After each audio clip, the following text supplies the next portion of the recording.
मैं विश्वनाथ प्रसाद, director of social securities, अपनी पत्नी और बच्ची को सुरक्षा देने में असमर्थ हूँ। यहाँ की खोखली व्यवस्था, प्रशासन और न्यायपालिका सत्ताधारियों के रखेल बन चुकी है। अशासन पर दुशासन हावी हो गया है। मैं रोज मरता रहा, एक एक इंच। आज सारी चीजों से मेरी आस्था उठ गई है। अब ये घुटन और बर्दाश्त नहीं होती। जीने का कोई भी मकसद नहीं बचा। आज नीति आत्महत्या कर रही है, आज न्याय आत्महत्या कर रहा है, आज विश्वनाथ प्रसाद आत्महत्या करने पर मजबूर।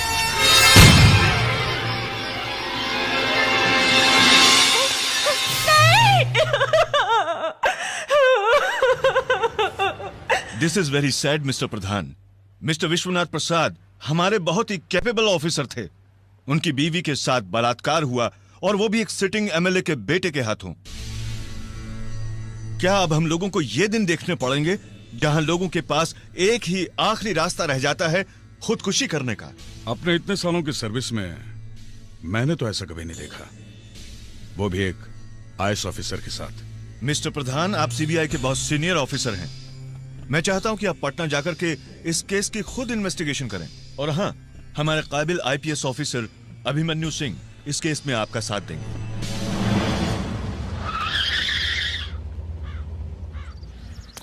ए दयालु भैया, मामला बड़ा अच्छा है, उठा ले क्या?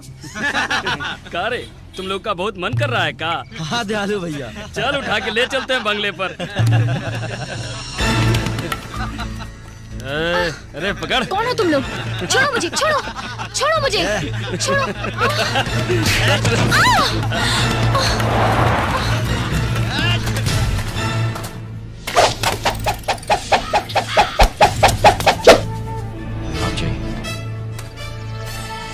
एसपी साहब, ये शहर बहुत खतरनाक है। हर रोज नेता लोग यहाँ पे कानून से खेलते हैं और वर्दी को अपनी रखैल समझते हैं।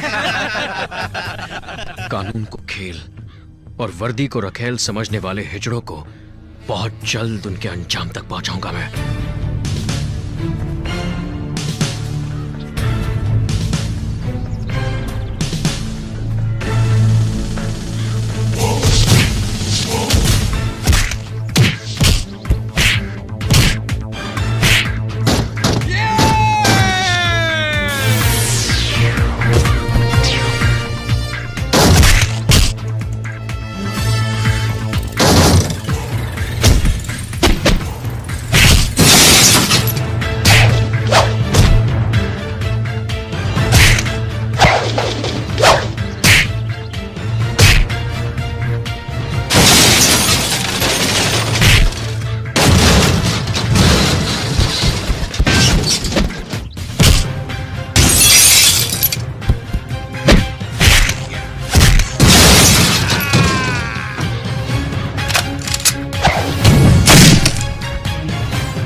देख लेंगे हम तुमको, छोड़ेंगे नहीं। चल भाग करता, चल। अंगूठा लगा। साहब, हम आपको कितनी बार बोल चुके हैं, हम नहीं जानते आप क्या कह रहे हैं। हम नक्सलवादी नहीं हूँ साहब। अरे ससुर का नाती हो, हम जानता हूँ। तेरी शक्ल पे ही लिखा है कि तेरी इतनी अकल नहीं है कि तू नक्सलवादी बन सके। शांत हो जाइए आप लोग। मेरे आश्रम के आदमी को क्यों बंद करके रखा है, मुझे बताओ तो सही।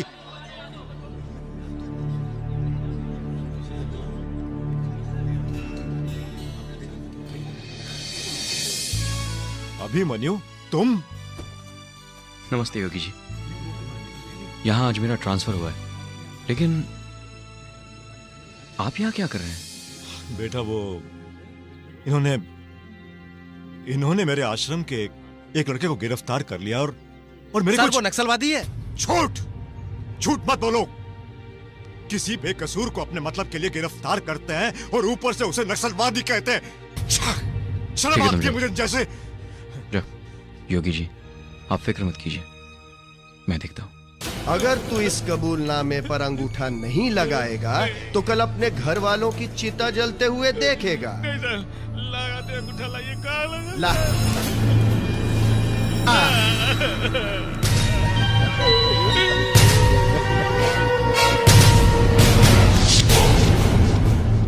तुम? आज से तुम मुझे सर और आप कहकर बात करोगे। मेरा नाम अभिमन्यु सिंह है। ठीक है सर। कौन है ये? सर ये नक्सलवादी है, हम इसे पकड़ा हूं, कोर्ट ले जा रहा हूं। इसे पकड़कर तुमने बहुत मेहनत की है, अब कोर्ट ले जाने की मेहनत मैं करता हूं। लेकिन सर हम इससे पकड़ा हूं। अब जरा निकलने की मेहनत करेंगे और ये बटन बंद रखा करो। ठीक है सर।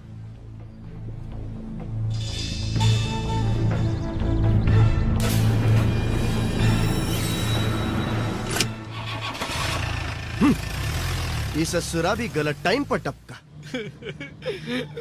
तुम्हें क्यों गिरफ्तार किया? अब कहा बताए सरकार, हम तो यहाँ आए थे जोगी जी को बताने के लिए, उनका आशीर्वाद लेने के लिए कि हमारे यहाँ बिटिया पैदा हुई है। न जाने काहे हमको पकड़ लिए। घर वापस जाना चाहोगे? हम समझे नहीं। जाओ।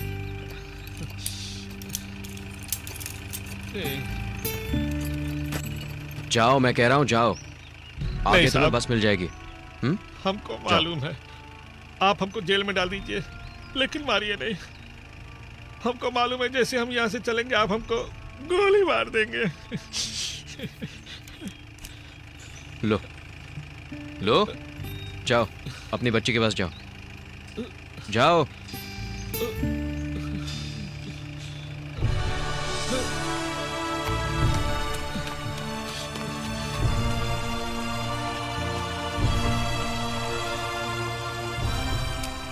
साहब हम क्या हैं?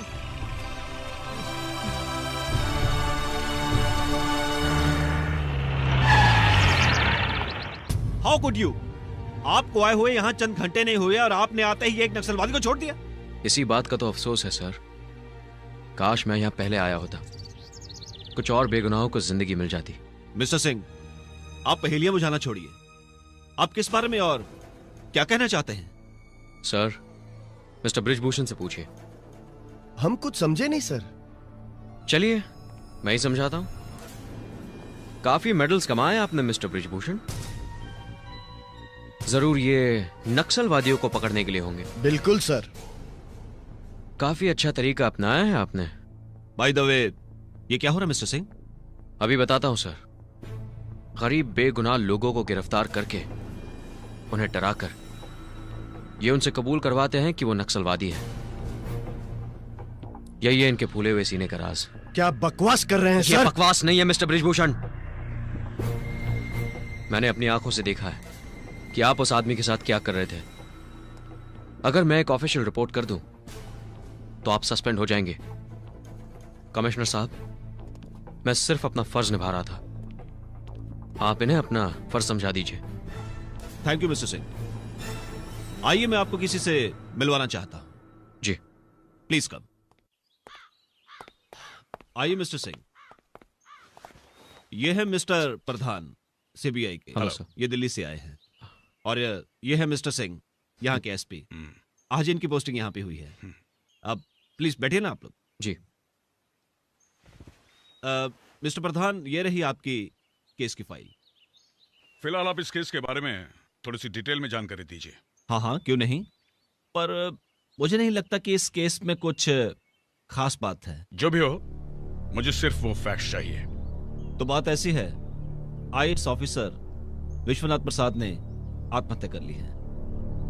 उसकी पत्नी एक बदचलन औरत है और उसकी असलियत पति विश्वनाथ प्रसाद अच्छी तरह जान चुका था, मगर वो इस घटना को बर्दाश्त नहीं कर सका और जिस पर बलात्कार का आरोप लगाया गया है वो यहाँ के एक इज्जतदार घर का शरीफ लड़का है। वो भाग यहाँ से इसलिए गया है क्योंकि सारा पब्लिक ओपिनियन उसके खिलाफ है। क्या हम उस औरत से मिल सकते हैं? हाँ हाँ, क्यों नहीं, आप चाहें तो आज ही जाकर उससे मिल लीजिए। हाँ, जो हुआ बुरा हुआ। होने को कौन टाल सकता है। तुम धीरज रखो, सब शांति से निपट जाएगा। सिर्फ तुम्हें अपनी जबान पर ताला लगाना होगा, बाकी सब मैं संभाल लूंगी। वैसे बात को इतनी आगे बढ़ाने की जरूरत क्या थी? हाँ, तुम अपनी जबान पर काबू रखना, समझ गई? वैसे भी तुम्हें अपनी बेटी का ख्याल रखना है। असलियत क्या है यह बताना बहुत मुश्किल है। जहां तक मैं जानता हूं, विश्वनाथ प्रताप का परिवार बहुत सुखी था। देखिए ना, आज वो इस दुनिया में नहीं है। यहां तक कि उसकी बीवी भी नहीं के बराबर ही है। उनकी निजी जिंदगी में क्या हुआ होगा, उसका तो हम सिर्फ अनुमान ही लगा सकते हैं। हाँ, लेकिन अलग अलग लोगों ने जो बातें देखी और सुनी वो मुझ तक पहुंची, क्योंकि लोग जानते हैं कि अन्याय के खिलाफ आवाज उठाना मेरा धर्म है। बस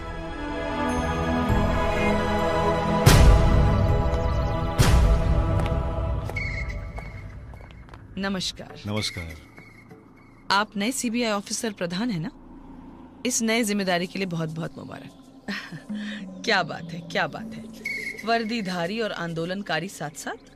ठीक उसी तरह जैसे बलात्कारी और सत्ताधारी साथ साथ है। प्रधान जी, प्रदेश की हालत बहुत पेचीदा होती जा रही है, और फिर सेंटर और स्टेट का रिश्ता तो आप समझते ही हैं। इसलिए आप जो भी कदम उठाएं, सोच समझ कर उठाएं। मैं चलती हूँ। नमस्कार। नमस्कार। आइए, चलिए।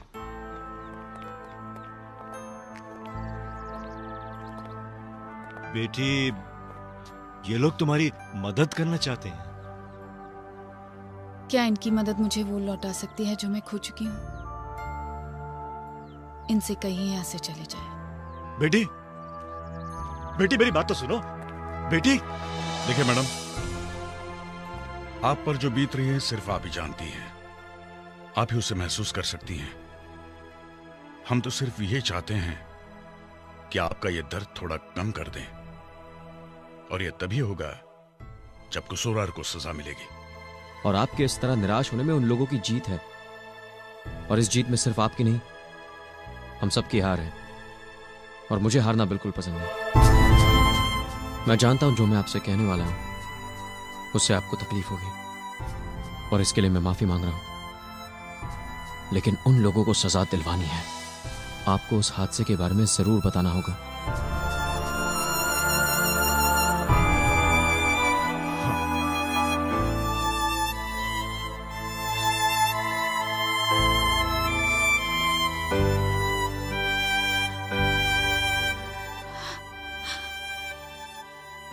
जब उनका तबादला इस शहर में हुआ था,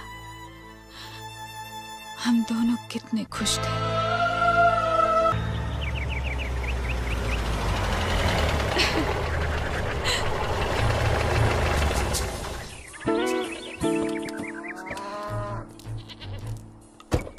हाँ कुंती, चलो सुना बेटे। हाँ शाबाश। ड्राइवर तुम सामान निकालो। अरे कौन है ये? जरा पूछिए तो सही। कौन हो तुम लोग और यहाँ क्या कर रहे हो? बिलक जाएगी, खाएगी नहीं। चुप रही थोड़ी देर। हाँ ले बेटा, ले ले ले। मैं तुमसे बात कर रहा हूँ। ये घर हमें अलॉट हो चुका है। चलो निकलो यहाँ से। हैं? हम यहाँ से निकले? काहे? बड़ी मालकिन को जानते हैं आप? हम नहीं जानते किसी बड़ी मालकिन को। आप अपना सामान अलग से रखवा दीजिएगा। अलग? देखिए, हम यहाँ बहुत दिनों से रह रहे हैं, ऐसे कैसे खाली कर दें? हम तो यहीं रहेंगे बस।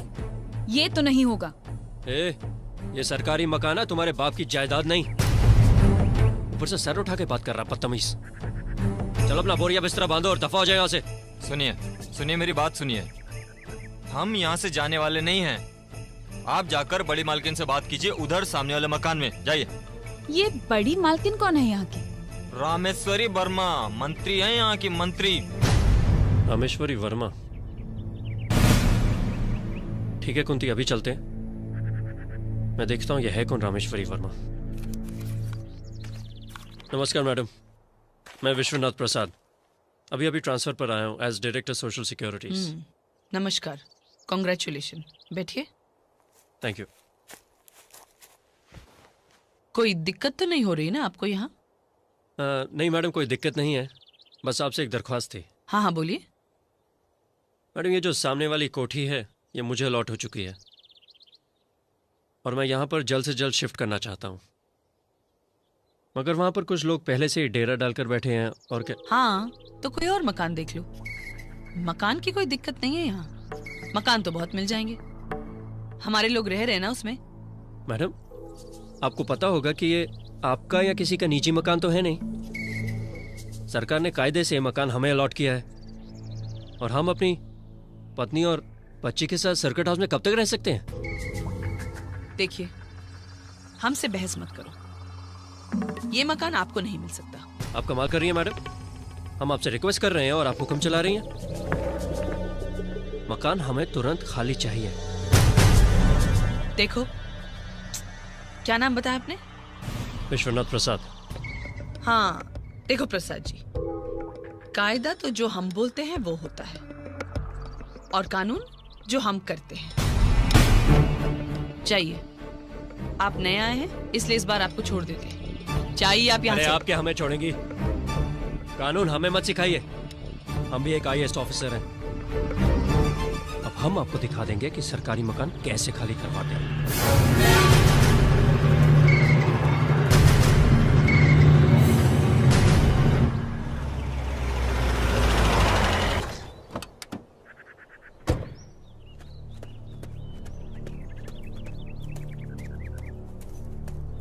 पता नहीं क्या समझती है अपने आप को, कहती हमें मकान नहीं मिलेगा जैसे उसके बाप का राज है। देखिए, आप खामखा परेशान हो रहे हैं, हम यहीं रह लेंगे। क्यों भाई, यहाँ क्यों रहे हम? सरकार ने वो मकान हमें दिया है, उस पर पूरा अधिकार हमारा है। मैं वो मकान जरूर लेकर रहूंगा। लेकिन बात क्या हुई वो तो बताइए। मुझसे कहती है, मैं जो करती हूँ वही कानून है और जो कहती हूँ वही कायदा। ऐसा मैं नहीं होने दूंगा। I will fight for my rights. देखिए, मकान की चिंता मत कीजिए, मकान तो मिल ही जाएगा। बात ये नहीं है कुंती, बात उसूल की है। अच्छा खासा मकान को तबेला बना के रख दिया उन लोगों ने। पापा पापा, आप मम्मी को डांट क्यों रहे हो? अच्छा अंदर चलिए, मैं आप दोनों के लिए खाना लगाती हूँ। चलिए।